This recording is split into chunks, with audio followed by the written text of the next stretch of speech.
दोस्तों नमस्कार, मैं धनवंत सिंह राठौर, राष्ट्रीय अध्यक्ष अखिल भारतीय अपराध विरोधी मोर्चा।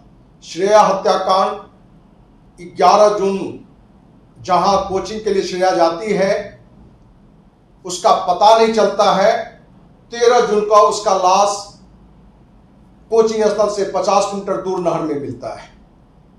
पूरे बिहार में निर्भया कांड की तरह इस मुद्दे पर आंदोलन हुआ। विभिन्न राजनीतिक दल के नेता, विभिन्न संस्था के कार्यकर्ता इस मुद्दे पर जहां एक बड़ी मुहिम चलाई और सरकार पर और पुलिस प्रशासन पर दबाव डाला कि 7 दिनों के अंदर श्रेया का जो अपराधी है उसकी गिरफ्तारी नहीं होती है तो एक बड़ा आंदोलन करेंगे। दोस्त, कहीं ना कहीं इस पूरी घटना में मुख्यमंत्री नीतीश कुमार दबाव में आया। मगध आईजी को उसने नेतृत्व दिया और औरंगाबाद एसपी, डीएसपी और थानाध्यक्ष को लेकर जहां इन लोगों ने जो रियल में अपराधी था, हत्यारा था, दुष्कर्मी था, उसकी गिरफ्तारी नहीं किया, वहीं नीतीश की छवि को बचाने के लिए और पुलिस प्रशासन अपनी छवि को बचाने के लिए निर्दोष 5 लोगों को आरोपी बनाते हुए जेल भेज दिया। जहां 2 लोगों को दुष्कर्मी बनाया गया, 3 को हत्यारा बनाया गया, 2 को साजिशकर्ता बनाया गया। दोस्त, आपको जानकारी दें, कुछ दिनों से जेल में भी पुलिस प्रशासन जाकर इन आरोपियों पर दबाव बना रहा है कि तुमको छोड़ देंगे, तुम इनके बारे में गलत बयानी कर दो। माने जेल में भी फूट डालो, राज करो नीति के तहत प्रशासन ये काम कर रही है। इसकी भी जांच होनी चाहिए। आज दोस्त, कोर्ट में, न्यायालय में, मजिस्ट्रेट के सामने आरोपी धर्मेंद्र, राकेश और रोहित का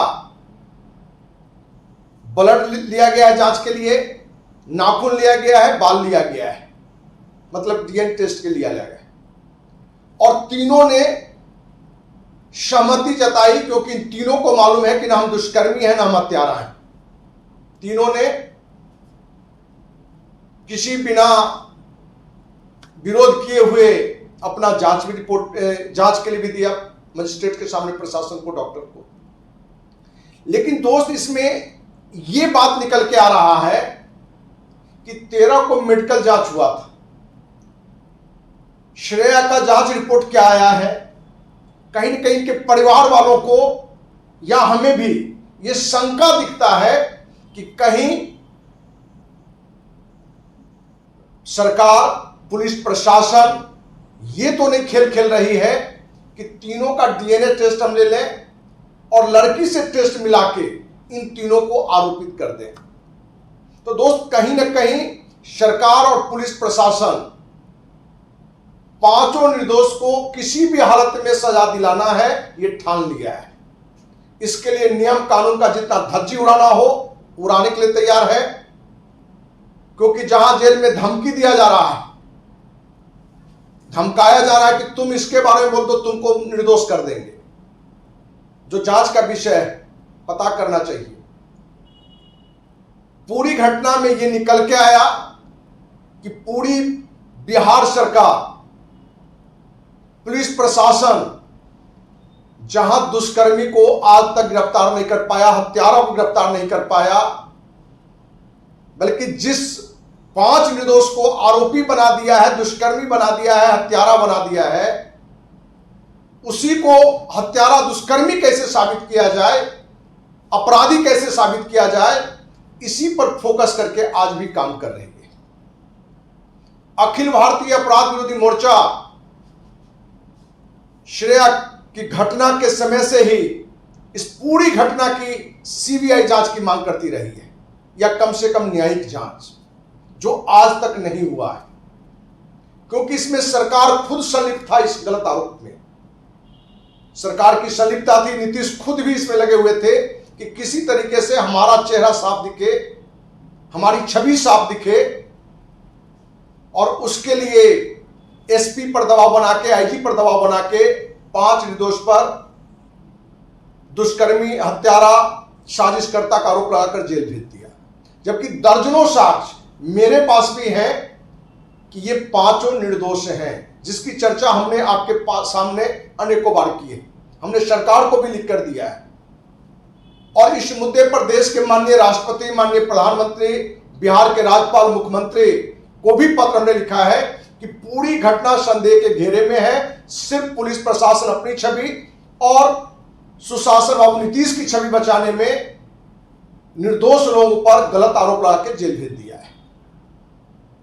कैसे कैसे घटना है, इसकी चर्चा हमने बार बार आपसे की है। और आज न्यायालय में एक नई नौटंकी मजिस्ट्रेट के सामने जो प्रशासन ने किया है, क्योंकि रोहित का चार्जशीट पहले ही खत्म कर दिया गया था कि कार्रवाई हो गई और आज उसका फिर से डीएनए टेस्ट लिया गया है। दोस्त, आपको जानकारी दें कि इस तरह की जांच के लिए उनके परिवार वाले को सूचना दी जाती है, उनके वकील को सूचना दिया जाता है। बिना परिवार वालों को सूचना दिए हुए, बिना वकील को सूचना दिए हुए ये आज जांच कराया गया है। कहीं से पता चलने पर, आज पता चलने पर उनके परिवारजन भी वहां पहुंचे थे कि किस बात के लिए बुलाया गया है। ये नहीं मालूम था कि आज डीएनए टेस्ट भी होना है। तो दोस्त, पूरी घटना को देख के लगता है कि नीतीश कुमार और उसकी पुलिस इस पांचों निर्दोष को फांसी की सजा और आजीवन कारावास की सजा दिलाना चाहता है। जरूरत है देशवासियों को कि इस मुद्दे पर इस पांच निर्दोष को साथ देने की। इस मुद्दे पर आप मेरी आवाज को या उनके परिवारजन को आवाज को इस निर्दोष के लिए आप यदि सभी उठाते हैं तो उम्मीद करते हैं कि पांचों निर्दोष बाइज्जत बरी होंगे। क्योंकि जहां मुख्यमंत्री लगा हुआ हो, डीजीपी, आईजी, एसपी लगा हुआ हो निर्दोष को आरोपी बनाने में, तो कौन उसे बचा सकता है। लेकिन आपको विश्वास दिलाते हैं कि अखिल भारतीय अपराध विरोधी मोर्चा इस मुद्दे पर जरूरत पड़ा तो जहां जहां भ्रष्टाचार होगा वहां वहां हम आवाज उठाएंगे। उसके लिए जो भी जिम्मेवार होगा उसके खिलाफ आवाज उठाएंगे। और हमें उम्मीद है कि देशवासियों का मदद से इस पांचों निर्दोष को जरूर न्याय दिलवाएंगे। क्योंकि आज सरकार का सिर्फ लक्ष्य इस पांचों निर्दोष को दुष्कर्मी, हत्यारा, आरोपी बना के सजा देने का है। क्योंकि जो प्रक्रिया चल रहा है उससे स्पष्ट दिख रहा है कि प्रशासन एक तरफा निर्दोष को कैसे आरोपी बनावे, कैसे सजा दिलावे, उसी पर काम कर रहा है। हमें उम्मीद है कि आप देशवासियों का साथ मिलेगा इस पांचों निर्दोष को, उनके परिवार को, और जितने भी इसमें पदाधिकारी हैं जो जिन्होंने अनैतिक कार्य किया है, निर्दोष को आरोपित बनाया है, दुष्कर्मी बनाया है, उनको कड़ी से कड़ी सजा मिले। इसी उम्मीद के साथ जय हिंद, जय भारत।